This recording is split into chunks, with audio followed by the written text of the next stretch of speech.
Esta es una producción de Grupo Fórmula.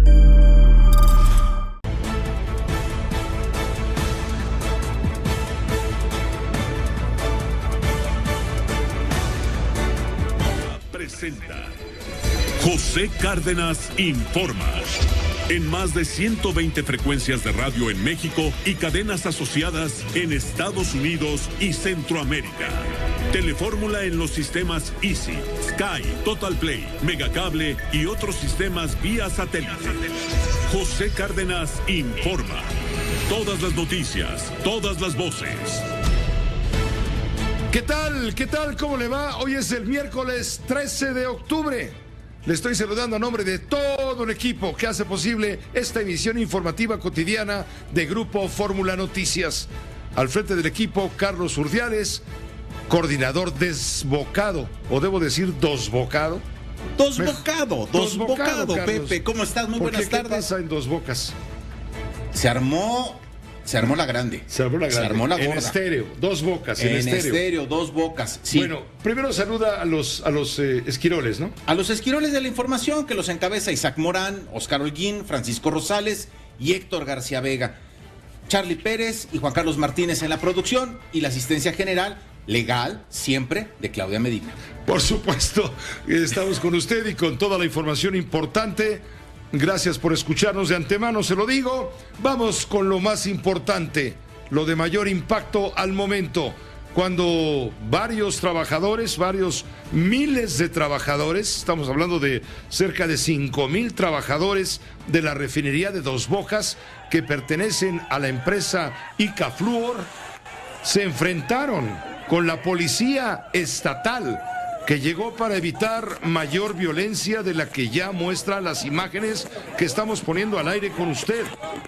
Fueron varios enfrentamientos entre estos trabajadores que están asignados a la construcción de la refinería de Dos Bocas en el municipio tabasqueño de Paraíso. Elementos antimotines de la policía de Tabasco trataron de ponerlos en orden. Los trabajadores son los que visten los monos, los overoles de color naranja, haga de cuenta como la Casa de Papel, pero multiplicado por 4,000. Esto ocurrió durante el segundo día de protestas por el incumplimiento de pagos y extorsiones, de las que dicen ser objeto. El saldo extraoficial de los choques es hasta ahora de 4 obreros heridos. Hay 4 obreros detenidos y 4 obreros heridos. Los trabajadores reportaron en redes sociales haber sido agredidos con armas de fuego y con gas lacrimógeno. Las imágenes muestran a varios obreros lesionados. Uno con lesiones en una pierna, otro en la costilla, uno más en el cuello. Estamos mostrando justamente la imagen cuando uno de los lesionados es asistido por varios de sus compañeros. Desde ayer, estos trabajadores de Icafluor, asignados a la construcción de la refinería de Dos Bocas, se han manifestado. Ellos están exigiendo que paren con el tema de las horas extra que no les pagan, los hacen trabajar hasta 10 horas y media y no les pagan extra. Y además, pues si no les gusta, que se vayan. Los amenazan con despedirlos si no le pagan moches a Ricardo Hernández Daza, a quien la empresa ICA, la constructora, le entregó el liderazgo sindical de la obra mediante un contrato colectivo. Ante la protesta, elementos de la Marina Armada de México y de la Policía del Estado de Tabasco resguardan desde ayer esa zona donde actualmente se construyen, le digo, la planta combinada y la planta de coquización retardada. Pedro Cano, corresponsal allá en Villahermosa, Tabasco, también cercano a la zona donde se ha dado todo esto, está en la línea telefónica, tiene la crónica de lo que vivió, de lo que se sufrió y de lo que se escuchó con los enfrentamientos a los que hacemos referencia. ¿Qué tal, Pedro? Buenas tardes, adelante. Pepe, buenas tardes, así es, lo que comenzó con un llamado en febrero de este año cuando hubo un primer paro o una primera manifestación de estos trabajadores, ayer tuvo la consecuencia, empieza este paro de entre 3,000 y 5,000 personas, hoy ya se habla de 6,000 y estos hechos que han sido difundidos ampliamente en noticieros radiales, televisivos y también en las redes sociales con estos videos que los propios trabajadores comenzaron a distribuir. Son, como bien has mencionado, 4 trabajadores los que resultaron lesionados de estos enfrentamientos. y que se originaron por esta protesta en que ellos dicen la empresa no les está cumpliendo con mejoras salariales de acuerdo al riesgo que ellos conllevan con las actividades que van realizando. Número 2, que no les están pagando las horas extra que ellos están laborando ahí en Dos Bocas. Número 3, que los hacen trabajar en sábados y domingos. Y número 4, que hay una serie de vacaciones para quienes han osado reclamar que mejoren sus derechos laborales. El enfrentamiento se dio la mañana de hoy entre este grupo de trabajadores muy numeroso, que ya se habla llega a las 6,000 personas, y estas fuerzas de seguridad. Por una parte, la Guardia Nacional, a través de un tuit de la mañana de hoy, se deslindó de estas acciones. Por otra parte, la compañía ICA, a través de un comunicado hace cosa de 4 o 5 horas, dijo que ellos sí están cumpliendo con las prestaciones de los trabajadores. Y por otra parte, también esta versión de que son los sindicatos los que han generado estos problemas al enfrentarse por lograr estas negociaciones de contratos, pues ya se habla de que los trabajadores han tenido que pagar algunas cantidades para lograr estas plazas en los trabajos de construcción de la refinería en Dos Bocas, Paraíso, Tabasco. Hay que recordar, son 3 las compañías que están trabajando. Por parte de México, pues es ICA Fluor.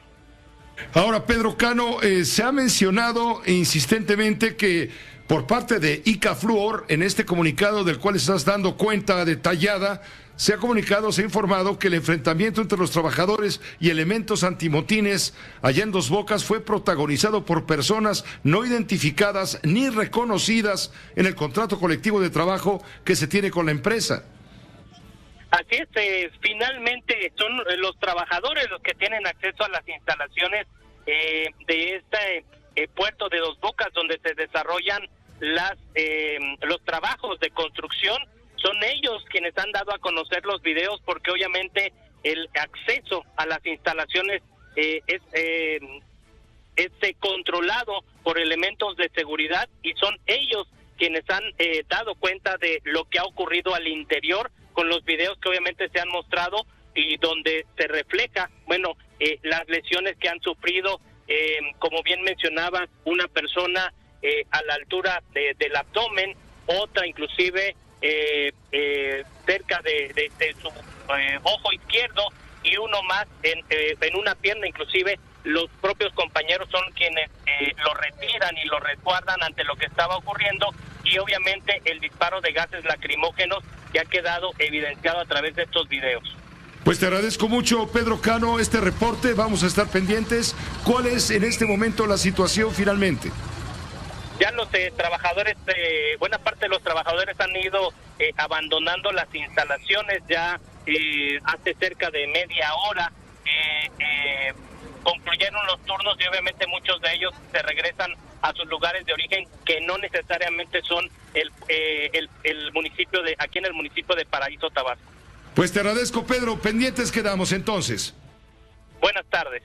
Gracias, muy buenas tardes. Le digo, estas manifestaciones que se dieron desde ayer durante varias horas y también prácticamente a lo largo de todo este día, es de los trabajadores de esa parte de ICA Fluor, quienes dicen que los amenazan con despedirlos si no le pagan moches a Ricardo Hernández Daza, a quien ICA le entregó el liderazgo sindical de la obra. Pues está precisamente Ricardo Hernández Daza, el líder del sindicato estatal de la constructora en Tabasco, de la construcción en Tabasco. Le agradezco mucho que nos tome la llamada. Muy buenas tardes. Buenas tardes, amigo Pepe. Ricardo, díganos por favor, cuál es la realidad. Lo están acusando a usted de cobrarles moches a los trabajadores a cambio de no despedirlos. ¿Qué está pasando? Denos por favor su versión. Mire, el sábado que pasó, vino una diputada de nombre Susana Prieto Terrazas, ¿sí? Y se reunió con unos sindicatos, unos delegados, ahora sí, pseudo sindicatos, y les dijo que podían hacer lo que quisieran porque ella tenía fuero y los podía ayudar. Esta gente, no sé qué le entendió a la diputada, contrataron un grupo de compañeros, los vistieron, les pusieron overoles con los datos de la ICA y todo, y los metieron por un hueco que hay acá en la barda de la refinería. ¿Sí? Perdón que le interrumpa. ¿Usted se refiere a la diputada Prieto Terrazas, Susana Prieto Terrazas? Que están informando, y es diputada de Morena. Así es plurinominal. Por eso me extraña. Ella vino aquí a decirles a un grupo de compañeros. Uno se llama David Pérez Barjau, que le apodan el Tiliche. Hay otro que se llama Nerio de Dios Hernández. Otro que se le apodan el Calilla, que es Jorge Alonso Sobrino Vega, y el licenciado José Alfonso González Burelo. Esos representan al CATEN aquí en Tabasco. Ellos también se reunieron con la diputada. Asimismo, la licenciada Laura Salas Reyes, Salvador Ganica González, David Palma García, Eulalio Rodríguez May. Todos estos son delegados de un sindicato nacional y ellos también participaron en esta revuelta. ¿Qué es lo que pretenden ellos? No pretenden el trabajo. Ellos quieren que ICA se arregle con ellos y les dé la titularidad del contrato colectivo, ¿sí? No es otra cosa que buscan. Eso que dicen de los trabajadores, mire, a los trabajadores aquí se les paga 2,470 pesos por trabajar 8 horas al día.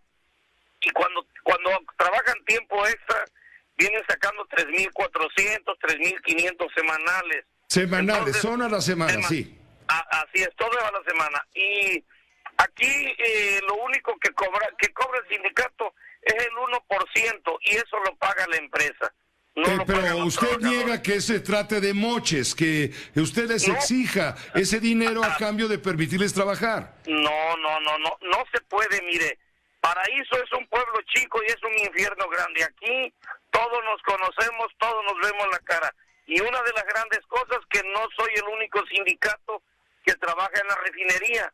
Somos 7 sindicatos que estamos trabajando en la refinería y que cada uno tiene un contrato colectivo y que cada uno ve su personal. No es que su servidor tenga todo el control de la refinería, ¿sí? Usted es líder del sindicato de la construcción adherido a la CTM, ¿verdad? Así es, somos 6 sindicatos adheridos a la CTM y uno a la CRON, ¿sí? Así es, somos 7 sindicatos. ¿Hay interés, sospecha usted que hay interés de orden político, ideológico en toda esta ruptura por parte de los inconformes, quienes están en contra de ello? ¿Cuál es la intención, pues, en pocas palabras, de todos estos actos, a su parecer, señor Hernández Daza?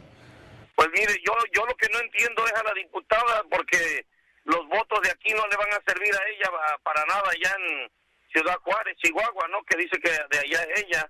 Entonces, mis amigos que están prestándose a este juego que ya les dijo ella que pueden hacer y deshacer porque tienen derecho, todos tenemos derecho, pero para eso están las instituciones laborales, para eso están las juntas de conciliación, la Secretaría de las Direcciones del Trabajo, o sea, todas esas dependencias les pueden ayudar a ellos. Si ellos tienen el personal debidamente empadronado y están trabajando, pueden hacer otro sindicato sin necesidad de contratar a gente para llegar a golpear a nadie. Está acusando usted que llevaron ahí a provocadores. Así es, jefe, así llevaron un grupo de personal que no eran trabajadores de la empresa ICA, los disfrazaron. Haz de cuenta que cuando Porfirio se disfrazaba de arriero, así pasó aquí. Disfrazaron un grupo, los metieron y estos muchachos allá adentro empezaron con varillas y palos a golpear a los trabajadores que no los querían seguir. Cuando usted ve la multitud que viene es porque nosotros le pedimos a los trabajadores que se retiraran del lugar, porque no fuera a ver a algún difunto ahí en el área y no era conveniente, ¿sí? Pero nosotros con ICA estamos trabajando bien. ¿Cuántos trabajadores, Ricardo Hernández Daza, están implicados en este conflicto? Mire, nada más son como 100 almas problemas que metieron esta gente, ¿sí? Los instigadores, pues, los... Así es, este grupo de pseudo sindicatos, porque no tienen ni contratos colectivos, no tienen nada, pero como les dan un nombramiento en México y ya vienen acá que ellos traen las perlas de la Virgen y que les van a pagar 10,000, 15,000, señores, y no se trata de fiesta. Este es un trabajo que se está llevando a cabo, y por eso le digo, en Paraíso es un pueblo chico, todos nos conocemos, todos nos vemos la cara, y de aquí no voy a salir huyendo. Si yo les robara un peso a los trabajadores, no me le iba a acabar, jefe, porque todos ellos conocen dónde vivo, cómo vivo y qué hago.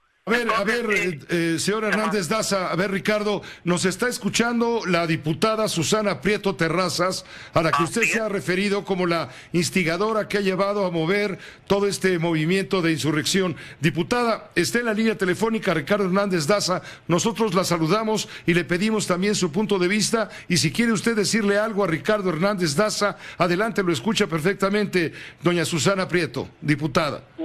Muy buenas tardes, Pepe. Gracias por darme la oportunidad del derecho de réplica, porque personajes como este que tienes en la línea, la verdad que deberían de ser el fundamento para que la pena de muerte existiera en este país. No sé cómo puede ser tan poco hombre de decirme instigadora, cuando los trabajadores desde ayer están pronunciados en contra de la empresa porque el que les cobra cuotas sindicales no ha sido capaz de pelear por los derechos de los trabajadores para que se les pague el tiempo extraordinario. Yo no soy instigadora de nada, yo no vi para nada a los trabajadores de ICA Flour en mi visita a Paraíso.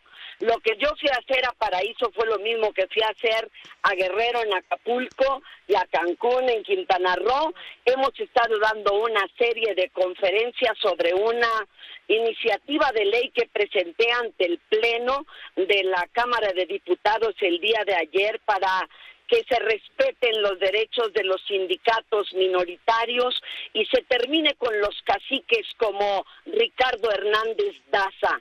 No soy ninguna instigadora, yo me reuní con los líderes efectivamente de sindicatos minoritarios que se quejan de que a este hombre no sabemos bajo qué argucias se le dio toda la bolsa de trabajo de la mesa de seguridad de Dos Bocas y no le ha dado trabajo a muchas personas de Paraíso que tienen 15,000 desempleados, que fue y trajo personas para poder asusarlas y tenerlas intimidadas y ahora parece que hasta matar a algunas, porque esa versión que ha dado el hombre y que ha modificado todo el día, la verdad insulta la inteligencia de cualquiera. Que instigué, que compramos uniformes, 100 uniformes exactos a los que él e ICA Flour le ponen a sus trabajadores y los metimos a la refinería de Dos Bocas a agarrar a palazos y tubazos a 7,000 trabajadores. Había que ser un imbécil para creer su versión. Que realmente luche por los derechos de los trabajadores a los que les cobra la cuota sindical en efectivo, 100, 200 y 500 dependiendo de la posición que tengan, que la secretaria de Energía revise esa mesa de seguridad y que le quiten a este hombre el monopolio de la contratación de trabajadores para ICA Flour. Es lo que está pidiendo la gente de Paraíso que está desempleada y que creyó en el presidente de la República. Si me permite, diputada Susana, no le llega toda la Susana, si me permites, me gustaría darle la palabra a Ricardo Hernández, derecho de réplica, ¿no? Ricardo, adelante, te escucha Susana Prieto. Sí, amigo Pepe, mire, tiene razón la diputada. En primera, no conoce mi pueblo. Vino aquí porque le invitaron, está muy bien. Ella como mujer tiene derecho a decir lo que quiera. No me conoce, no sabe quién soy. Ella habla de que quiere la pena de muerte para mí. No me conoce la diputada, no sabe efectivamente quién soy. Para mí, si ella dice que tiene pruebas y elementos suficientes para que yo pueda estar en la cárcel, ¿desde cuándo lo hubieran hecho? O sea, nada más de boca yo puedo decir cualquier cosa. ¿Sí? En la cárcel porque tengo boca, pero permítame, explícanos diputada, por qué estuviste le en la voy a decir cárcel. una cosa. Usted conoce Explícanos a por los qué estuviste señores. en la cárcel. A ver, usted conoce a los señores que le pidieron el favor de que los ayudaran. ¿Usted los conoce? Por supuesto que los conozco. Han venido varias veces a la Cámara de Diputados. No, pues yo también he ido varias veces a la Cámara de No se Diputados. esconden para hacer encuentros de democratización sindical. Y no me digas que te estoy calumniando y no te hagas el inocente ahora, que no te conozco. mire, Tampoco tú me señora conoces diputada, a mí. usted No, tiene señor. todo el Tampoco derecho tú me conoces a mí de y a ti hacer lo sí se que te usted permite quiera. calumniarme. ¿Sí? Fíjate que no. Soy una, No, no pues me es que usted me conoces, está soy diciendo una mujer ratero. que siempre habla de frente. Pues De usted frente, compruébeme nunca se primero que yo esconde soy para el decir las ratero. cosas. Usted compruébeme primero que yo soy el ratero y... No te y también preocupes, deme mira, derecho a cuando te defenderme. calles te voy a decir cómo lo vamos a comprobar. Vale, adelante, con todo gusto. Queremos y le vamos a pedir en un punto de acuerdo que se presentó el día de hoy en la Cámara de Diputados a la secretaria de Energía, Rocío Dale, que nos diga por qué tienes el monopolio de los trabajadores al interior. Si esos trabajadores no están afiliados contigo. Segundo, ¿por qué tus cuotas sindicales no se desprenden de los recibos de pago de salario del trabajador y se los cobras en efectivo cada lunes que llegan a Dos Bocas? Si tú les cobras la cuota sindical porque están afiliados a tu sindicato o a tus sindicatos, debes de aparecer en el registro, en el padrón de afiliados a tu sindicato. Y recuérdate que con la reforma de mayo del 2019 esa información es pública. Así que si no aparecen como afiliados y si no les descuentas en los recibos timbrados que van a la Secretaría de Hacienda y Crédito Público, cuota sindical, tú estás actuando al margen de la ley. Y hoy están reportando un hombre muerto y diversos heridos y queremos que nos digas dónde están esos trabajadores y que respondas como hombre por todo lo que hiciste, porque tu versión de que alguien disfrazó a 100 trabajadores con el uniforme de los trabajadores afiliados a tu sindicato, que son 7,000, y los metieron a la boca del lobo para golpear 100 a 7,000, perdóname, pero te la compra nada más un imbécil. Ok. Bueno, esa es su versión, diputada, yo la respeto. Usted es una autoridad y la respeto como tal. Yo soy un simple obrero, trabajador o representante de un grupo, y si hay pruebas suficientes, con todo gusto, tendré que pisar la cárcel porque usted sí lo va a comprobar. ¿Sí? Tendremos que hacerlo, por supuesto que sí. Muchísimas gracias, no se preocupe, estoy a sus órdenes. Pues le quiero agradecer muchísimo a Ricardo Hernández Daza, el líder del Sindicato Estatal de la Construcción en Tabasco, adherido a la CTM, y lo mismo a la diputada federal Susana Prieto Terrazas, plurinominal de Morena, por habernos permitido esta conversación donde finalmente usted, que nos favorece con su atención, se entera de la intensidad del problema que está viviendo en este momento Paraíso Tabasco, concretamente la construcción de una de las partes importantes de la refinería de Dos Bocas Tabasco, uno de los proyectos prioritarios del gobierno del presidente de la República. A ambos, muchas gracias por permitirnos estar en comunicación con la audiencia de Grupo Fórmula.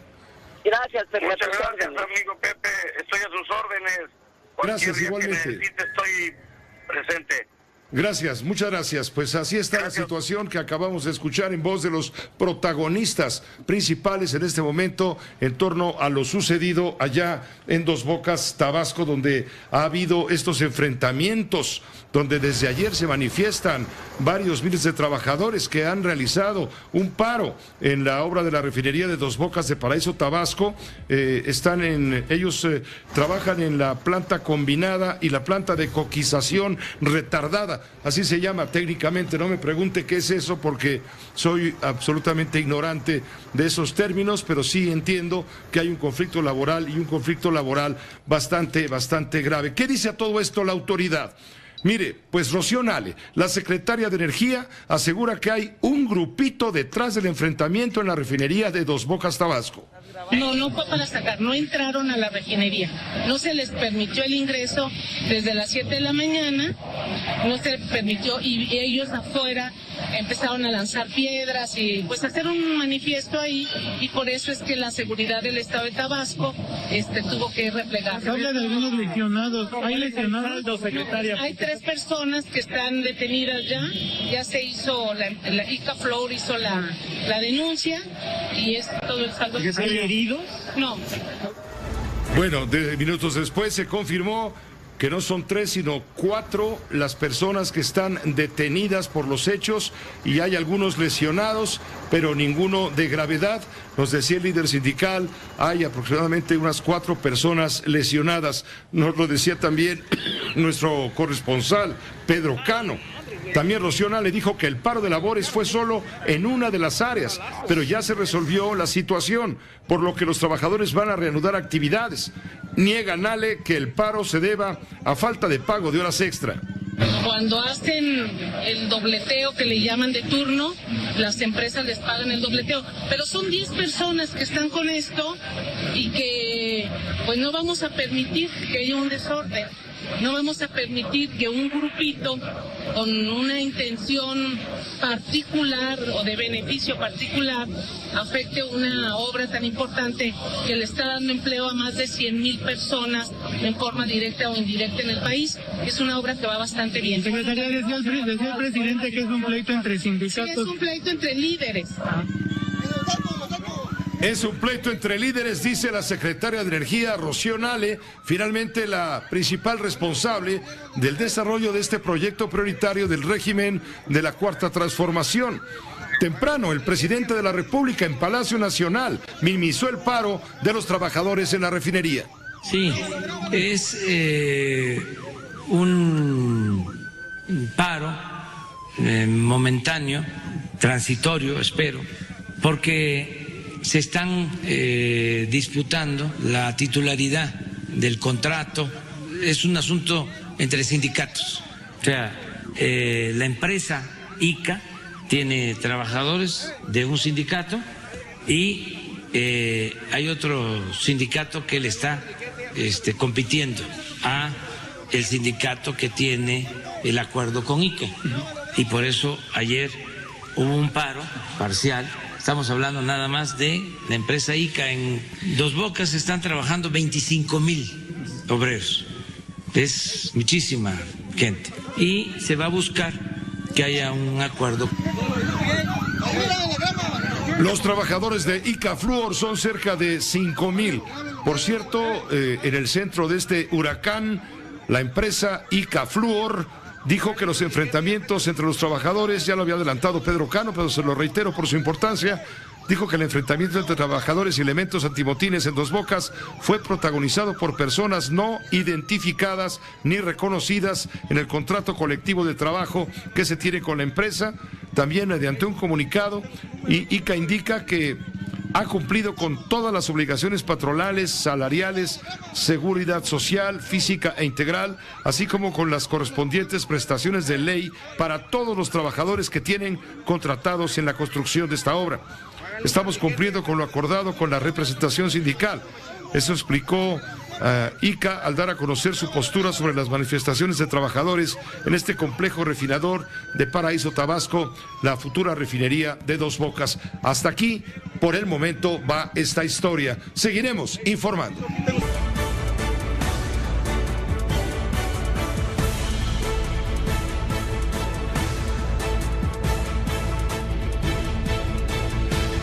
Tenemos la comunicación en este momento con el ingeniero Alberto Hernández Unzón. La tormenta tropical Pamela, que llegó como huracán 1, se degradó a tormenta tropical, siempre sí pegó y pegó con furia, sobre todo en el municipio de Los Mochis, Sinaloa. Pero primero vamos con Alberto Hernández Unzón. Él está teniendo una mirada global a través de la información satelital al respecto. Qué gusto saludarte, Alberto. ¿Cómo te va? Buenas tardes. ¿Qué tal, Pepe? Muy buenas tardes. Y bueno, ya en estos momentos ya está como depresión tropical precisamente en la población de Mapimí. en Durango. Está avanzando ya mucho más rápido, Pepe, a 40 kilómetros por hora hacia el noreste. Esto lo va a llevar a que se va a internar en el estado de Coahuila, en donde se va a encontrar durante la noche, sobre todo con el efecto del frente frío, en zonas de Coahuila, Nuevo León, Tamaulipas, así como en el estado de Texas. En esa zona hay una alerta de inundación. Las lluvias que se esperan serán fuertes en la frontera norte durante la madrugada, así que muy pendientes desde Ciudad Acuña, Piedras Negras, hasta Anáhuac, del municipio de China, y lo que es Reynosa y Nuevo Laredo, porque puede generar ahí lluvias muy fuertes. En zonas de Zacatecas, San Luis Potosí y Chihuahua, fuertes vientos y lloviznas. En Durango todavía está dejando vientos arriba de 70 kilómetros por hora.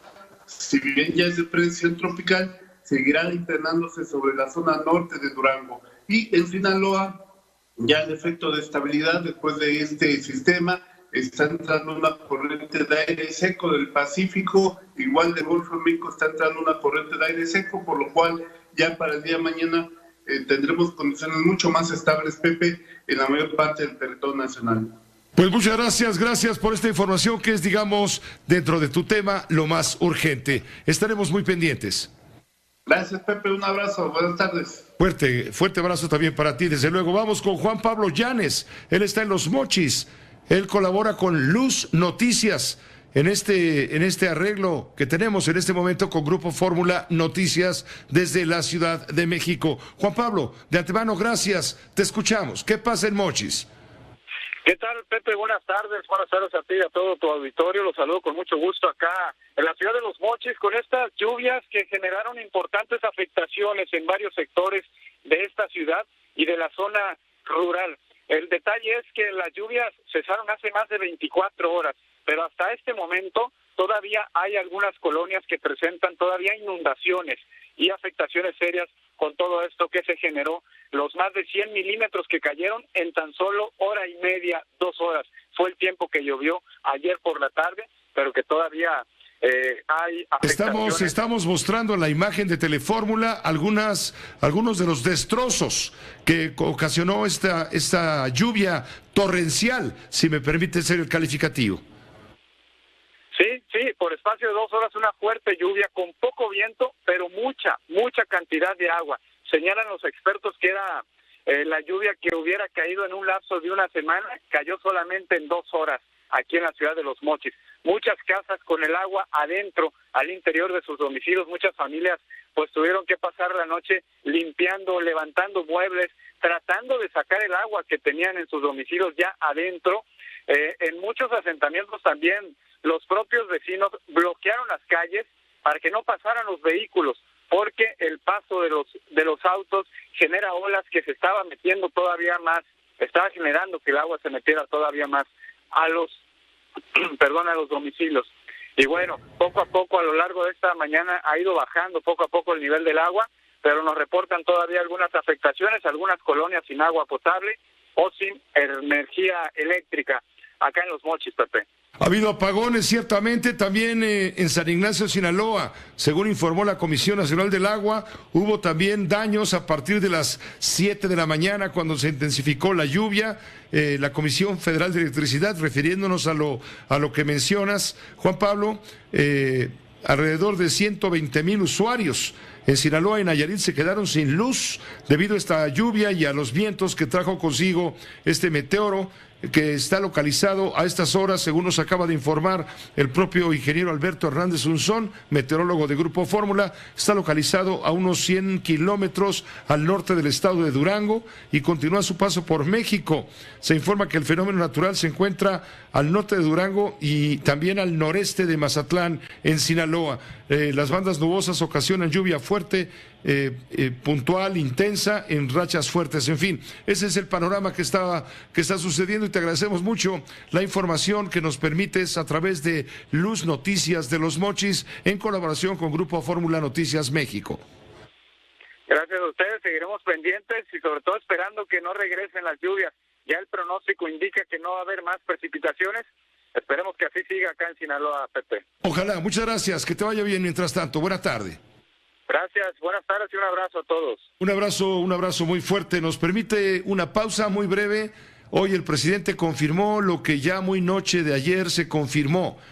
Confirmó lo que anoche se anunció, me refiero, que Estados Unidos levantará restricciones para el cruce de las fronteras entre México, con México y con Canadá, para viajes no esenciales, siempre y cuando aquellas personas que quieran cruzar por tierra estén debidamente vacunadas. En un momento, detalles.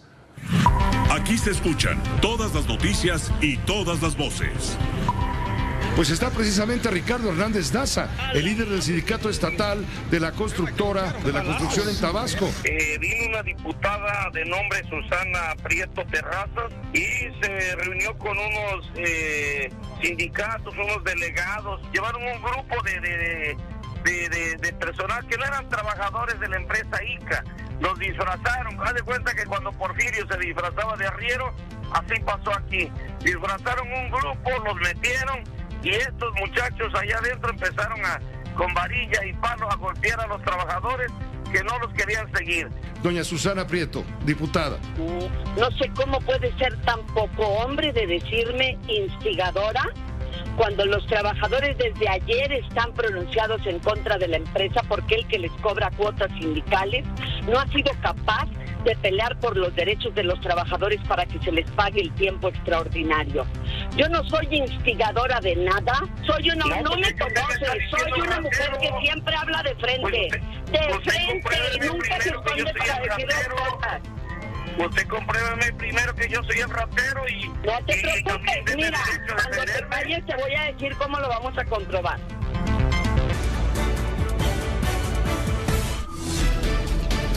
José Cárdenas informa. Todas las noticias, todas las voces.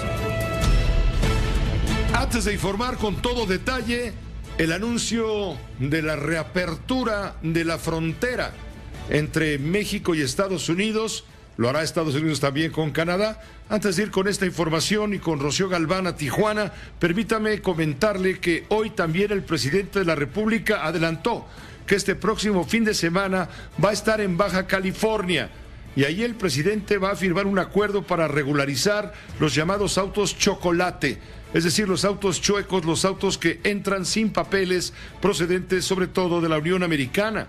Fue en la conferencia matutina de Palacio Nacional cuando explicó el presidente que en la primera etapa se van a regularizar los vehículos de Baja California Sur, Sonora, Chihuahua, Coahuila, Nuevo León y Tamaulipas, es decir, la faja fronteriza de los estados del país. Lo dijo de este modo. El fin de semana voy a firmar un acuerdo para regularizar los carros que ya están en México, carros irregulares, se van a regularizar porque se usan a veces para cometer ilícitos y no hay un registro. Entonces los vamos a regularizar todos, se va a dar un permiso, se les va a reconocer la posesión del vehículo, van a pagar una cantidad no excesiva. Una cantidad accesible y ese dinero que se recaude va a ser entregado a los gobiernos de los estados para que ocupen los recursos y atiendan baches en sus entidades. Y la regularización de estos autos primero será en el norte del país, más tarde se integrarán otros estados donde circulan vehículos irregulares. Se estima que hay alrededor de 18 millones de autos que ya ingresaron ilegalmente al país. Está en la línea José Sosaya. José Sosaya es presidente ejecutivo de la Asociación Mexicana de la Industria Automotriz, la AMIA, por sus siglas. José, gracias por tomar la llamada. Muy buenas tardes. Muy buenas tardes, Pepe. Mucho gusto en saludarte. Gracias, José. Pues dinos cómo ve la AMIA, la asociación que tú encabezas, este tema adelantado hoy por el presidente mediante un decreto que se dará a conocer el viernes para regularizar los llamados autos ilegales o autos chocolate.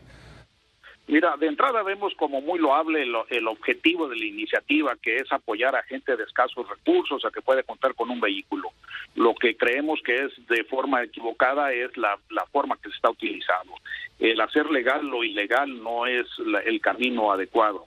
Este tipo de medidas se han tomado ya en otros años y ha afectado mucho al sector automotriz, sobre todo al mercado local en México, ¿no? Que está tan dañado y tan fuertemente, desde hace ya varios años. Y estamos empezando a buscar una recuperación, y tú hablabas de 18 millones, no tengo un número porque como son ilegales, pues es muy difícil que alguien sepa la cantidad exacta que hay en México. Pero se habla que desde que se anunció la primera vez, se habló del tema en junio o julio de este año, justamente se aumentó en un 20%, que se calcula en un 20% más de importaciones ilegales de este tipo de vehículos, pues todos buscando que cuando llegara el momento ya estuvieran adentro y se les legalizara. Esto va a ser muy fuerte, reitero, al sector automotriz, sobre todo al mercado local. ¿Aquí lo consideran ustedes una competencia desleal, una afectación a la industria? Es una afectación a la industria en todos los aspectos, y eso es hacia donde iba. Recuerda que uno de los factores fundamentales, no solo del sector automotriz, de toda la inversión nacional y extranjera, es el respeto al Estado de Derecho, que haya leyes que se observen y se hagan observar, y que el que las viole sea castigado. Y aquí se está premiando al que las violó, el que importó ilegalmente, o sea, el que cometió contrabando, que es un delito, ahora se le regulariza con un precio mínimo. Punto 1. Punto 2. Vas a tener chatarra o basura automotriz en México. Viene, no sabes de qué procedencia, de los Estados Unidos. Punto 3, muy importante también. Tenemos el tema de que México establece normas oficiales muy estrictas para todos los vehículos nuevos en tema de contaminación, en tema de partes para la seguridad del vehículo y de los que lo utilizan. Y ahora resulta que vas a dejar sin ninguna de estas normas entrar una serie de vehículos o regularizar una serie de vehículos que entraron ilegalmente al país. Creo que no es la medida, creo que no es la forma. Hay un decreto en el año pasado, en diciembre del año pasado, que es el que debiera de seguirse. Y reitero, estamos a favor de las medidas que ayuden a la gente a adquirir que te puedan tener acceso a un vehículo, pero las formas adecuadas y legales dentro de la ley. Eso es lo que debemos de buscar, y no afectar al sector automotriz, porque también lo que va a pasar es que automóviles usados de los mismos años de los que se importan van a bajar su precio. O sea, la persona que con trabajo ya se compró un automóvil usado ahorita o tiene un automóvil de esos años, ahora va a tener menos valor su automóvil porque se va a saturar ese mercado. Pues el gobierno dice que es para tener un control, que no sean utilizados por el crimen organizado. ¿Te parece un argumento sólido, válido? No, pues es que todo lo que sea para tener control es muy válido y muy sólido, pero ¿cómo vas a tener un control de algo que no pudiste controlar su ingreso? ¿Cómo lo vas a establecer? Y menos con basura automotriz, ¿no? No, la verdad es que es un tema complicado y entendemos que tiene muchos aristas. Nosotros hemos abierto la comunicación con las diferentes autoridades y de hecho reitero y manifiesto que sí nos han hecho caso y estamos en comunicación con la Secretaría de Economía y tenemos varias reuniones pendientes mañana y pasado sobre este mismo tema. Ojalá que tengamos ahí buena información para ellos y ellos para nosotros. Pues te agradezco, José, esta primera aproximación a lo que se hará oficial el próximo viernes en una primera etapa para los estados del norte de la República Mexicana, Baja California Sur, Sonora, Chihuahua, Coahuila, Nuevo León y Tamaulipas. Así es, Pepe, y me da mucho gusto saludarte y te agradezco el interés en el tema. Bueno, pues muchas gracias. Gracias, José Sosaya, presidente ejecutivo de la Asociación Mexicana de la Industria Automotriz, la mía. Permítame una pausa muy breve. Vamos a regresar un momento con mi compañera Rocío Galván para comentar también sobre esto y sobre el anuncio de reapertura por parte de Estados Unidos de sus fronteras con México, que es la que más nos importa, y con Canadá. Su opinión es importante. Twitter, @José Cárdenas 1. Facebook, José Cárdenas. Le digo, anoche, ya tarde, se filtró a través del periódico The New York Times, con base en fuentes del Departamento de Estado de los Estados Unidos, que el gobierno de Joe Biden ha tomado la decisión de reabrir sus fronteras con México y Canadá, cerradas desde el pasado 20 de marzo del 2020. es decir, hace más de 19, ya casi 20 meses. ¿Qué efectos va a tener? Vamos viéndolo con calma. Primero, vamos a Washington. Allá se encuentra Armando Guzmán. Son las 7 de la noche con 59 minutos. Armando, ¿cómo te va? Muy buenas noches. ¿Qué tal, Pepe? Buenas noches. Te voy a decir, es enorme el efecto que esto está teniendo, sobre todo en las comunidades fronterizas. Y es que la apertura de las dos fronteras terrestres, Pepe, es un cambio importante porque entre México y Estados Unidos, y muchas veces no nos dábamos cuenta de esto, cualquier día cruzaban la frontera a pie hasta 20 meses, o en automóvil, más de 950,000 personas. Son más de 330 los sitios de cruce que hay entre los dos países. Ahora, para la zona fronteriza entre México y Estados Unidos, como tú dices, fueron 20 meses de pérdida. Solo para la frontera de Texas, más de 5,000 millones en el 2020. Ahora, Canadá con Estados Unidos comparten más de 100 cruces fronterizos, por los que pasan más de 300,000 camiones de carga, con carga superior a $1,000 millones diarios. Entonces, todo esto es lo que está haciendo que la gente reviva y que la gente vea ahora el término de algo que fue una pesadilla. La primera fase de la reapertura en las dos fronteras es para gente totalmente vacunada, en viajes no esenciales, y empezará en noviembre, en una fecha que se está determinando apenas, Pepe. Eso lo están determinando las autoridades sanitarias de Estados Unidos. La segunda fase va a empezar en enero del 2020, cuando todos los que crucen, aún por razones esenciales, tendrán que estar vacunados. La decisión de reabrir las fronteras tiene, como te digo, felices a muchos comerciantes, desde los que están en El Paso, están en muchos de los, en McAllen y en muchos de Laredo, todos estos puntos en los que la gente compraba. Y te voy a decir, hasta ahora es que uno lo pone en perspectiva y te das cuenta que no solamente son los comerciantes, date cuenta de toda la gente que venía a la frontera a comprar fayuca y que la vendía en el interior de México. Toda esta gente ha perdido una gran cantidad de dinero y por eso es tan importante ahora lo que está ocurriendo. Ahora, hay una arruga que hay que planchar y me dicen en la embajada de Estados Unidos en México que es lo que están haciendo, es en cuanto a el aceptar o no las vacunas rusas para las personas, para los mexicanos que las obtuvieron. Estados Unidos acepta 7 tipos de vacunas, 7 vacunas en realidad, y en ninguna de ellas está la vacuna rusa. Entonces, hay una vacuna, un tipo de vacuna rusa que no se acepta, y hay un tipo de vacuna china que tampoco se acepta. Entonces, para esto, México, Estados Unidos van a tener que tratar esto con la Organización Mundial de la Salud para ver si hay alguna forma en que la Organización Mundial de la Salud acepte los procedimientos rusos que no ha aceptado hasta hoy y los estándares que se usaron en Rusia para estas vacunas, para validar esas vacunas y entonces permitir que los mexicanos y de muchos otros países, porque fueron cientos de miles de personas las que recibieron esta vacuna en varios países, pues puedan entrar ahora que hay esta reapertura, Pepe. Esa es la situación esta noche.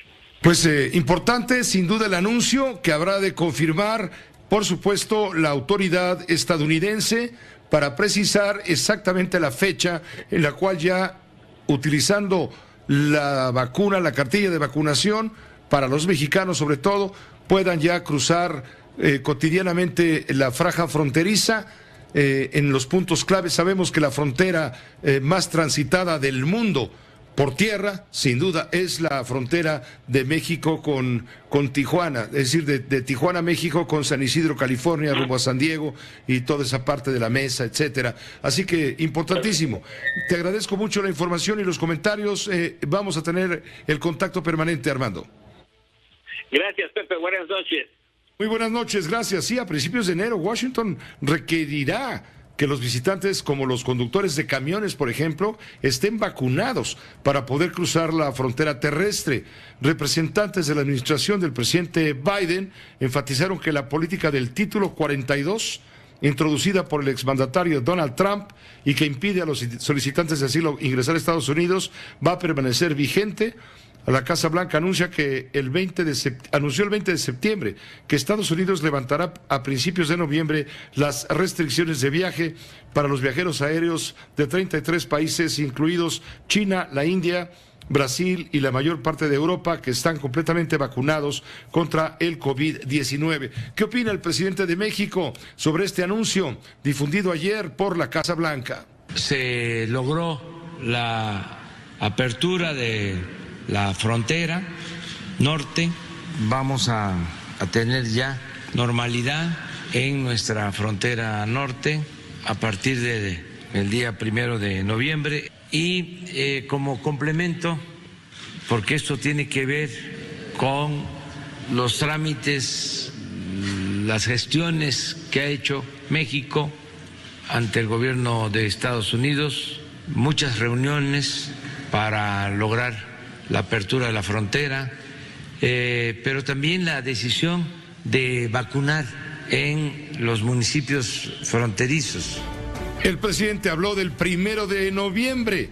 Sin embargo, el secretario de Relaciones Exteriores, Marcelo Ebrard, dijo que será el gobierno de Estados Unidos quien determine la fecha exacta en que se reabra la frontera.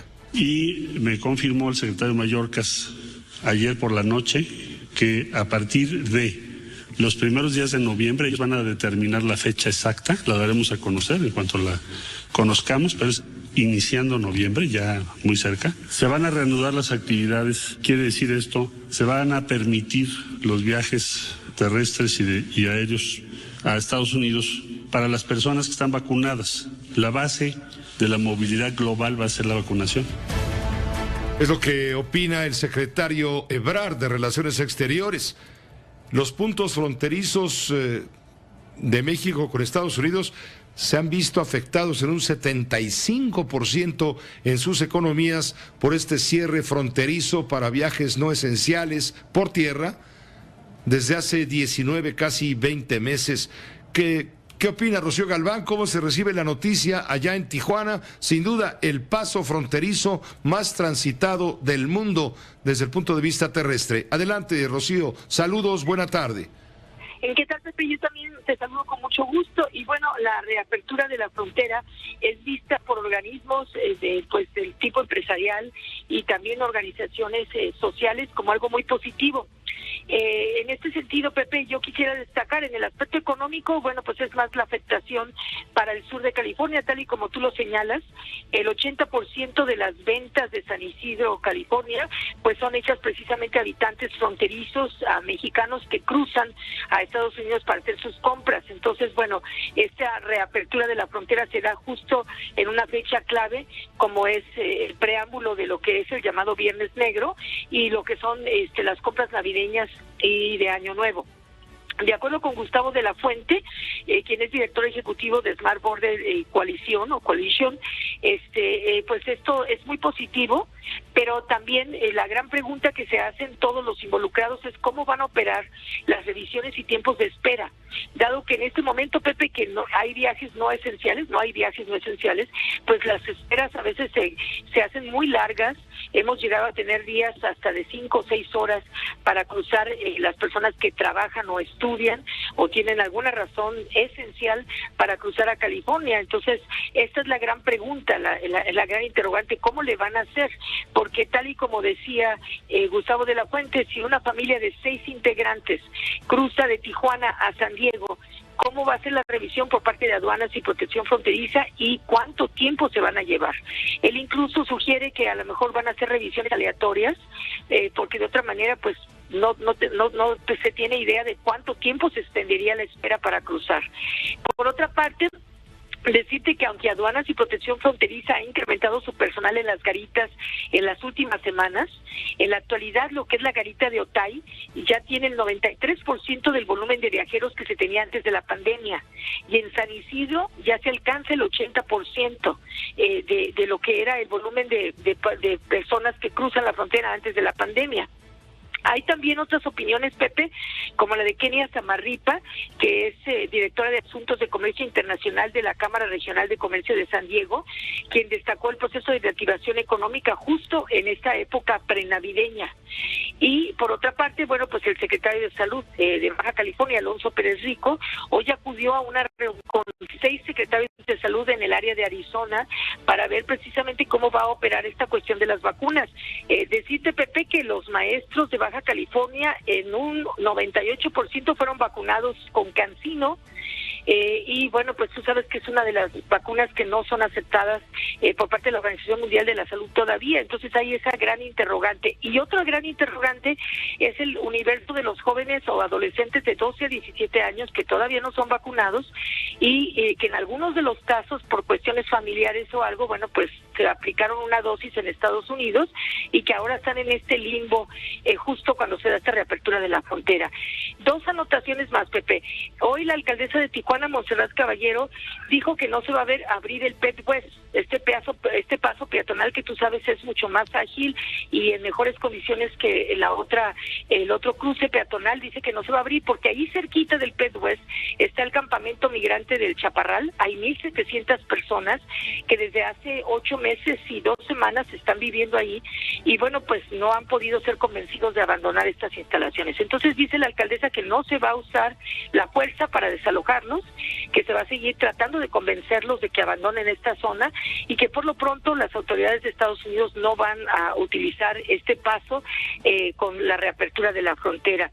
Y por otra parte también un gurú de los industriales fronterizos, que es expresidente de la industria maquiladora, Alejandro Bustamante, dice que la reapertura era algo previsible, que incluso se hablaba de que podía ser hasta mediados del 2022, pero existió mucha presión por parte de los sectores afectados en la zona de California. De hecho, el alcalde de San Diego, Todd Gloria, fue hace 2 semanas a Washington a pedir auxilio por todo lo que está pasando en la economía de lo que es el sur de California. Ese es a grandes rasgos el balance que hay en estos momentos, Pepe. De lo cual seguiremos informando a través tuyo, desde luego, Rocío Galván. Gusto en saludarte. Hasta luego, Pepe, que estés muy bien. Un abrazo. Un abrazo muy fuerte, que estés muy bien. Vamos a una pausa muy breve. Anda por aquí el doctor Carlos Elizondo Mayer Serra. Vamos a hablar del tema de la reforma energética a discutirse en la Cámara de Diputados primero, luego en el Senado, una vez que los diputados aprueben el tema relacionado con el presupuesto de ingresos, la ley de ingresos y el presupuesto de egresos de la Federación. Los diputados serán los que discutan solamente el presupuesto de egresos, pero una vez pasado este trámite, esta batalla legislativa, viene la madre de todas las batallas, que es la batalla que da el presidente a través de sus aliados en el Poder Legislativo para aprobar esta reforma energética que ha tenido muchas opiniones que incluso han polarizado a la opinión pública. Aquí se escuchan todas las noticias y todas las voces.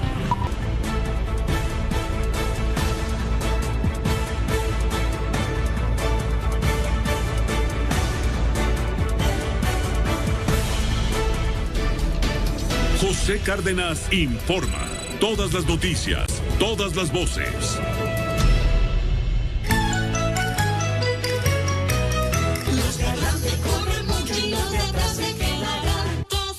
Ya hay una nueva voz en el coro para dar la bienvenida al doctor Carlos Elizondo Mayer Serra. Los adelante corren mucho y muchísimo. Les surge aprobar la iniciativa del presidente de reforma eléctrica que va a gestionarse después de que se apruebe el presupuesto, el paquete económico del año que viene. Hay una situación de gran polémica.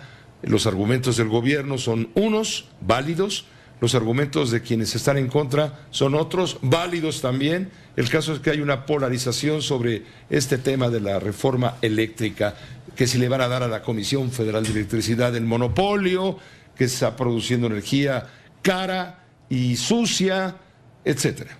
Mira, Pepe, buenas tardes. Buenas tardes, buenas noches. Todas las partes tienen argumentos y cada quien tiene derecho a argumento. Pero ¿cuáles son los tuyos? Pues ya, los míos son que no hay duda, y no me parece que puedan decir lo contrario, que la CFE es más cara que los privados, porque los datos que publica la CRE, con toda rigor... La Comisión Reguladora de Energía. Que es un órgano del Estado mexicano, que además ya tiene comisionados que puso este gobierno, pero que por ley tiene que publicar los costos de las distintas empresas que generan electricidad. Pues en promedio son mucho más caras las de la CFE cuando comparas las de ciclo combinado, que son las de gas, versus las privadas, las eólicas versus las privadas, todas mucho más caras. Entonces, a otro lugar con ese cuento, Pepe, porque los datos públicos, ellos pueden querer que CFE sea monopolio. Esa es una opinión. Pero hay un componente ideológico. Exacto, pero que se hagan cargo de las consecuencias. Eso es. ¿Quieren una CFE monopólica? A mí no me parece nunca ningún monopolio bueno. Ayer nos decía Rocío Nale, la secretaria de Energía, no, ¿por qué se espantan los neoliberales? 54% de la energía la va a producir la Comisión Federal de Electricidad, será segura, será barata, será económica, será limpia, y el 46% restante lo van a seguir generando los particulares. Primero porque es falso, es más caro y contamina más. Los datos del gobierno te lo señalan. Lo segundo, Pepe, porque la reforma constitucional dice hasta el 46%, y luego dice que le van a quitar a todos los privados que tienen generación los permisos. Entonces eso implica que se van a quedar con todo. Y si luego son generosos y les dejan un pedazo, se los van a comprar al precio que quieren y nos los van a vender al precio que quieran, porque lo que hace la CRE, y en todos los países del mundo hay una autoridad que regula esto, es fijar las reglas de los precios. Hoy las reglas están muy claras, Pepe. Le pueden no gustar a la Comisión Federal de Electricidad, porque como es más cara no le toca, pero hay un mercado que se llama el mercado mayorista, Pepe, que es al que acceden las empresas que quieren comprar grandes bloques de energía, y ahí se vende pues el más barato primero, y así sucesivamente en función de la demanda que haya, porque a esta hora hay mucha demanda, entonces caben muchos, a las 11 de la mañana pues hay menos demanda, y cada quien da su precio. El problema que tiene ese mercado es que la CFE es muy caro y dice, a mí no me toca siempre, hay una solución, vuélvete más barato, pero no pueden.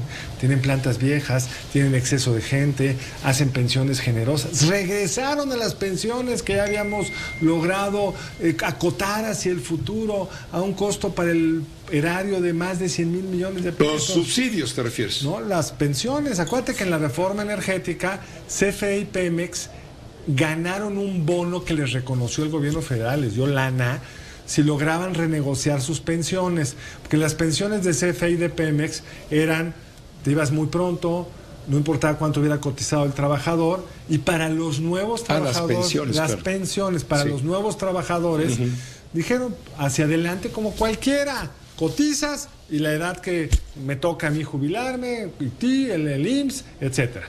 Eso lo echaron para atrás. Entonces, la CFE tiene muchos costos y ahora nos lo quiere trasladar todo a nosotros. Otro tema, Pepe, que es bien importante, que hay que subrayar. Están muy enojados con una figura que se llama de autoabasto. El autoabasto es una figura que inició con Salinas, que fue, pues, dadas las restricciones que marcaba la Constitución. Tú quieres producir para tu empresa, Pepe, te doy un permiso. Si además luego lo quieres mover a otros que sean socios tuyos, pues me pagas una lanita por la red de distribución, que es monopolio de la CFE hoy y seguirá siendo con la nueva ley, con una diferencia. Hoy el que regula los precios es una autoridad, el SENACE y la CRE, sería la propia CFE en la reforma. Pero el punto aquí, Pepe, no les gusta lo de autoabasto porque dicen, y tienen razón, que lo que paga de transmisión el privado es bajo.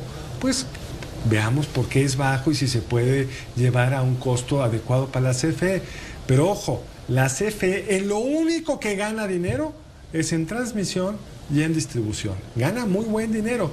La CFE, lo que es bien raro, que eso no los entiendo, entre más que crecieran los privados, más creciera el sistema eléctrico, más transmitirían electricidad, más distribuirían electricidad y mejor les iría. Los hogares solo podemos contratar con CFE, etcétera, etcétera, etcétera. Entonces, si lo que quieren es un sistema más eficaz, planteen los cambios pequeños que lo pueden hacer mejor, porque todo es mejorable, pero lo que quieren hacer, Pepe, es darle a ese elefante reumático que es el gobierno de la República, bajo la figura de la CFE, el control de todo lo que suceda en el sector eléctrico. Y el transitorio que incluye la reforma implica que los paneles solares que yo tengo en mi casa, que tienen un contrato con la CFE, porque cuando hay mucho óleo le mando a la CFE electricidad y luego me la regresa a un cierto precio, se cancelan, ¿eh? Si tú quieres poner en la azotea de tu casa paneles solares para pagarle menos dinero a la Comisión Federal de Electricidad, con las reglas que está en su propuesta de reforma, no se puede.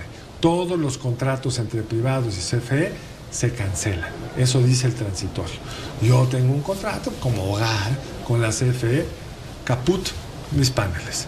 Quizá eso lo cambien después, pero hoy eso es lo que es una reforma más muy mal hecha, Pepe, porque tú no puedes cancelar contratos sin pagar consecuencias. Para los chiquitos como yo, pues perdimos la inversión, pero las empresas que bajo el amparo del Tratado de Libre Comercio, el Tratado de Libre Comercio con Europa, el TTP, pues, el TTP, todos esos tienen reglas de cuando una medida regulatoria del gobierno hace que una inversión valga menos, a pagar luego.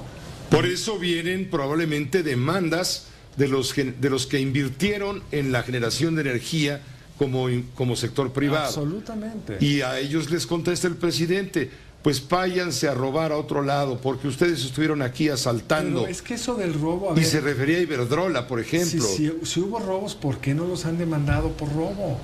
No es robo, eran reglas.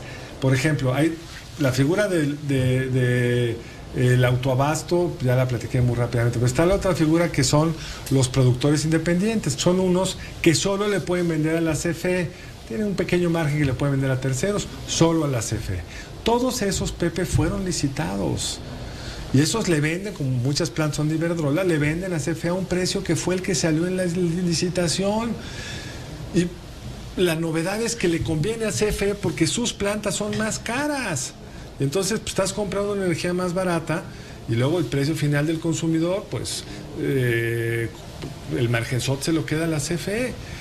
Entonces, que vayan punto por punto, que pongan los números, que hagan las corridas, que se discutan los expertos. Si te fijas, yo no encuentro expertos, muchos mejores que yo, casi la mayoría, discutiendo a favor de la reforma del gobierno. ¿Por qué?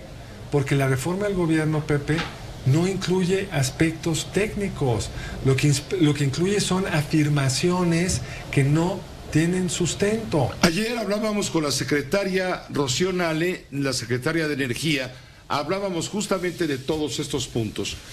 No fue una entrevista profunda porque no soy un experto como es tu caso, pero intuyes la preocupación y la inquietud desde el punto de vista político, ideológico y también técnico. Y ella insistía, constantemente insistía, es que está equivocado, son los enemigos del régimen los que se oponen porque estuvieron enriqueciendo a costillas del pueblo de México con una energía que a ellos les convenía explotar de esa manera. Se acabó los vampiros chupa energía, los vampiros chupa sangre. Mira, Pepe, son buenísimos para los eslogans y los admiro muchísimo. Pero no es verdad que den los datos. Es decir, incluso eso que le ha gustado publicar al presidente, donde compara a Oxxo y otras cadenas que pagan una energía más barata que los hogares, bien tramposos, comparan con la tarifa DAC, que los que tenemos más consumo de electricidad pagamos. El hogar promedio paga muy por abajo porque lo estamos subsidiando todos. Y no se metan a los detalles. ¿Por qué estas empresas pagan menos? Pues contrataron plantas eléctricas más baratas porque la CFE es muy cara en licitaciones que permitía la ley, luego le pagan a la CFE el uso de su red con las reglas existentes. Entonces, ¿no sería más padre, Pepe, que buscaran unas reglas que nos permitieran a todos tener acceso a esas tarifas baratas y no obligarnos ahora a todos a tener tarifas caras? ¿Qué es lo que están diciendo realmente, Pepe? Pues vamos a ver qué va a pasar, porque evidentemente no vamos a ver si va a pasar. Y si va, primero vamos a ver si va a pasar. Te pongo un poquito de lo que dijo Rocío Nale, muy breve, porque tenemos muy apretado el tiempo. Venga. A ver, no va a haber monopolio, porque la reforma que presentó el presidente Andrés Manuel López Obrador claramente señala que la CFE podrá generar el 54% de la electricidad como mínimo y los privados el 46%. Estamos hablando de un balance. Estamos hablando de que hay 54-46, no estamos hablando del 100%. Y si puede el 100%, pues sería excelente, mejores precios o lo que sea. Sin embargo, queda 54 y 46. Entonces no es ningún monopolio. Mira, Pepe, esto se va a discutir, va a haber foros, esto va a estar en el legislativo y nosotros tenemos todos los argumentos, todos los cálculos. No va a pasar eso. ¿Se va a quedar por abajo de la inflación el precio de la energía eléctrica entonces? Así es. Sin mayor problema.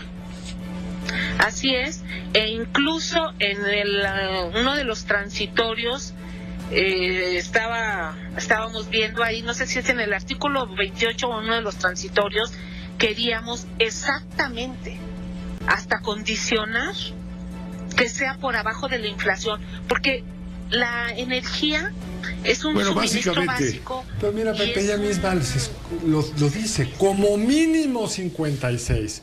Y si pudiéramos 100, mejor. Y esas son las reglas, porque el único que va a poder vender y comprar electricidad va a ser la CFE, al precio que ellos quieran.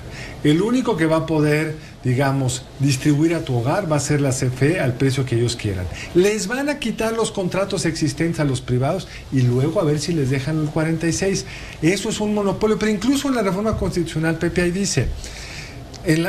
las siguientes actividades no serán consideradas monopolios, aunque serán 100% del Estado. Alguna redacción así, telégrafos, energía nuclear, y agregan electricidad. Ellos lo están poniendo, exceptuando lo de las reglas que para otros sectores obligan a la competencia, lo están sacando porque lo que quieren es un monopolio. Hombre, ahí está la iniciativa, no hay que ir más lejos. Y ella misma lo dice, como mínimo. Y si pudiéramos el 100, mejor. Y esta historia, Pepe, de que van a mover la electricidad menos que la inflación, primero ya lo vimos en la gasolina, esa historia.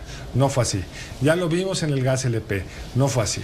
Si el precio del gas sube, como está subiendo, que se preparen en el invierno, porque si no compran bien el gas, si no compran futuros, si no se protegen, va a haber un gas carísimo en el invierno. Y luego le van a echar la culpa a las neoliberales, que se preparen, todavía tienen tiempo. El gas en España ha subido mucho y por eso está muy cara la electricidad, no por las razones que dicen ellos. Subió de $6 como a 10 veces, como a 70 anda. ¿Por qué? Porque hay mucha demanda de gas, hay poca oferta de gas y si no te anticipas vas a tener un problema. Pero cuando sube el precio del gas, pues no te va a quedar más que o transferírselo al consumidor, a lo mejor no al hogar, pero sí a las empresas, que acaba siendo un dinero que pagas tú porque los productos salen más caros, o vas a tener que subir el subsidio. Acabas pagando tú. Exactamente. Bien dices. Hoy la CFE el año pasado perdió 70,000 millones de pesos, un poquito más, y se le dio un subsidio, a pesar de que se le dio un subsidio de 70,000 millones de pesos, porque así es como contienen el alza del precio de la electricidad, porque su electricidad es muy cara. Si la electricidad fuera en promedio como la que generan las centrales privadas, que también son más nuevas, hay muchas razones para ello, pues el costo promedio de generación de electricidad sería más bajo, Pepe. Y esos son los datos, con los datos que produce la CRE y con la reforma que ellos publicaron. Pues vamos a ver qué pasa y si pasa. Ya lo veremos. La reforma constitucional. Espero que los diputados y los senadores reflexionen mucho, porque está en juego el futuro económico de este país. Seguiremos comentándolo. Tú sí le sabes mucho a este tema. Gracias. El doctor Elizondo Mayer Serra. Los de adelante corren mucho. Bartlett todavía corre mucho, a pesar de la edad, pues sí, corre mucho y no se cansa. Esta es su ley. Es que es chuchu, ¿verdad? Eso es, hay que felicitarlo, realmente tiene mucha energía y convenció al presidente de echarse a cuestas esta legislación. Gracias, Carlos. Gracias a ti. Hasta la próxima. Una pausa. El tema Lozoya sigue dando mucho de qué hablar y comentar. Cualquier cantidad de opiniones han sido expresadas a través de redes sociales, sobre todo, pero también en los medios de información electrónica, digital, etcétera. En la prensa escrita, desde luego. Está en la línea telefónica, colaborador estrella, Diego Fernández de Ceballos, el jefe Diego. Diego, ¿cómo te va? ¿Tú qué tienes que opinar y qué decir de este testigo protegido que ya vimos no está tan protegido? Porque le pudieron sacar 4 fotografías, lo hizo Lourdes Mendoza, con mucho valor civil, por supuesto, y valor periodístico, pero también como Lourdes disparó 4 veces la cámara, pudo haber habido un sicario que disparara 4 veces contra este personaje, no precisamente el más simpático. ¿Cuál testigo protegido, querido Diego? Buenas tardes. Buenas tardes, José, con mucho afecto. Mira, Por supuesto que es perfectamente explicable la indignación general que causó la fotografía publicada por Lourdes Mendoza, a quien por cierto le envío un abrazo solidario. Fotografía en la que, como señalas, se advierte a Emilio Lozoya cenando en un restaurante de Ciudad de México. Pero José, vayamos al fondo de la cuestión.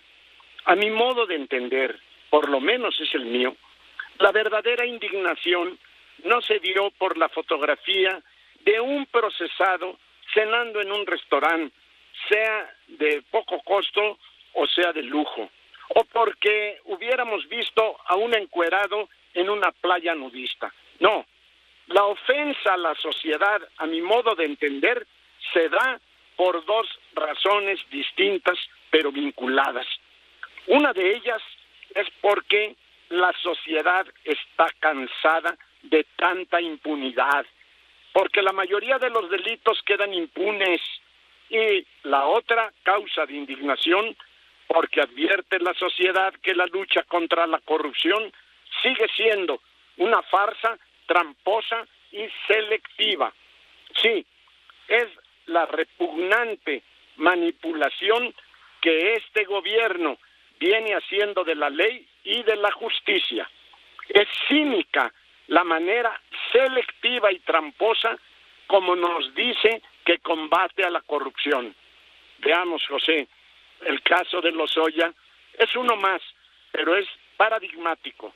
Primero, lo detienen en España por la denuncia conocida por Odebrecht de haberle dado 10.5 millones de dólares para celebrar un contrato que realmente se celebró para una obra en la refinería de Tula. Ahí comienza todo este escándalo. Esta empresa extranjera dijo, yo le di a este sujeto 10.5 millones de dólares para que me otorgara, tal como nos otorgó a la empresa, un contrato por 10.5 millones de dólares en Tula. Segundo, el gobierno lo trae a México extraditado. Arraigan a su madre y se van contra su esposa. Tercero, acto seguido, le ofrecen a Lozoya diversos beneficios a cambio de que haga acusaciones en contra de gobernantes del pasado y de líderes opositores a este gobierno. O sea, cantas calandria lo que te digo o te apachurro el nido. Cuarto, Lozoya, para salvarse y para salvar a su familia, acepta ser testigo colaborador. Eso es explicable, José, pero que el gobierno use a la figura jurídica del criterio de oportunidad y del testigo colaborador para que sus perseguidos imputen delitos en contra de sus adversarios sin aportar pruebas contundentes, es un proceder de canallas, de cobardes y de malparidos. Que en el camino enloden a una periodista respetable y respetada como lo es Lourdes Mendoza, lo digo con fuerza, es un proceder de marranos. José, todos los días comprobamos la manipulación cínica, selectiva y tramposa como el gobierno dice que combate a la corrupción. Acuérdense, todos los que nos escuchan, los funcionarios de esa empresa extranjera, Odebrecht, dijeron y comprobaron el destino del cohecho, o sea, el contrato de obra en Tula, pero el gobierno somete a Lozoya a múltiples torturas para que cambie el destino del cohecho que reconoce haber recibido. Eso es todo, cambiar el destino del dinero para imputar a Ricardo Anaya y a muchos más, así se lleve bajo esa infamia a una mujer respetable como Lourdes, y que finalmente, José, te digo, la sociedad está indignada. Si supera un procesado que después de una cena en un restaurante va a quedar sin castigo, es oprobioso. Pero si supiera la sociedad que un procesado cenando en un restaurante o si otro se encuera en un balneario, pero que ambos al recibir sentencias condenatorias van a la cárcel, aunque sea cenados y encuerados, la sociedad no estaría indignada. Ese es mi comentario, José. Como siempre, atinado y acertado, oportuno, desde luego. Diego, gracias como siempre. A ti, adiós. Adiós. Informa. Todas las noticias, todas las voces. Pues hasta aquí lo más importante en las noticias. A nombre de todo el equipo, gracias por su atención, su confianza y todo lo demás. A continuación, en estas frecuencias de radio, sintonice usted la fórmula financiera. Lo esperan los periodistas Mari Carmen Cortés, Pepe Yuste y Marco Antonio Mares, y en Telefórmula, Leonardo Curcio. Gracias y hasta mañana. Esta fue una producción de Grupo Fórmula.